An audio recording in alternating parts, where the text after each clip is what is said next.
Assalamualaikum warahmatullahi wabarakatuh. Perkenalkan, nama saya Tias dengan NIM 202301010473. Baik, pada video kali ini saya akan membahas mengenai metamorfosis kupu-kupu.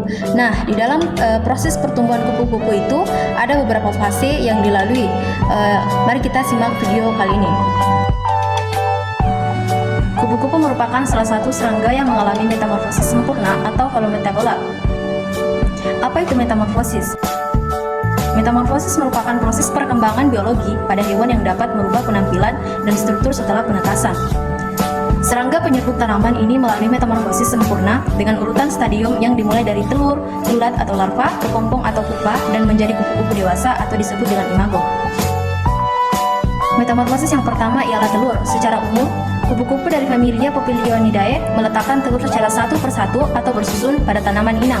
Kupu-kupu betina akan meletakkan telurnya pada tangkai daun atau bagian lain dari tanaman yang nantinya digunakan sebagai makanan larva atau ulat. Perlu diketahui, jumlah telur kupu-kupu betina sangat menentukan kelestariannya. Namun, ada beberapa faktor lainnya yang dapat mempengaruhi kelestarian kupu-kupu.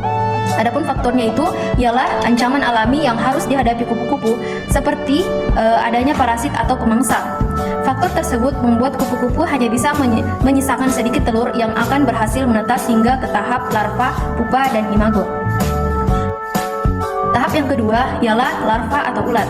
Metamorfosis kupu-kupu yang selanjutnya ialah larva atau yang kerap dikenal sebagai ulat. Pada fase ini, larva atau ulat mengalami fase makan yang aktif dan intensif untuk menunjang perkembangannya.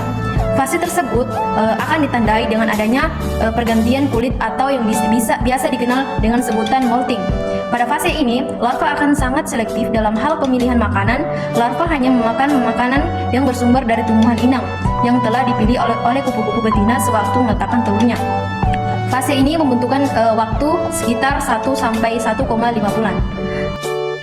Adapun fase yang ketiga ialah pupa atau kepompong. Fase selanjutnya ialah fase istirahat. Setelah larva tumbuh sempurna dan berhenti makan disebut dengan sebagai stadium pupa atau kepompong.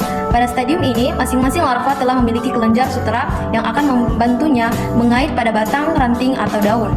Di dalam lapisan krisalis yang terkesan diam dan istirahat ini terjadi proses perubahan besar yang akan membentuk kupu-kupu dewasa siap keluar dari kulit pupa. Umumnya pada fase pupa berlangsung sekitar 1-2 minggu. Fase terakhir ialah fase imago atau kupu-kupu.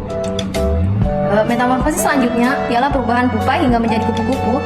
Kupu-kupu yang keluar dari pupa diawali dengan spirakel atau ventilasi pada krisalis pupa. Udara yang masuk ke dalam tubuh pupa akan membuka cangkang pupa tepat di belakang kepala. Kemudian, kupu-kupu akan memaksa tubuhnya untuk keluar dari krisalis pupa. Setelah keluar, kupu-kupu akan menetap dan hampir tidak bergerak dalam beberapa menit untuk memompa darah pada sayapnya. Saat siap terbang, kupu-kupu dewasa akan melentangkan sayapnya untuk mencari makan berupa nektar atau disebut dengan sari bunga untuk berkembang biak.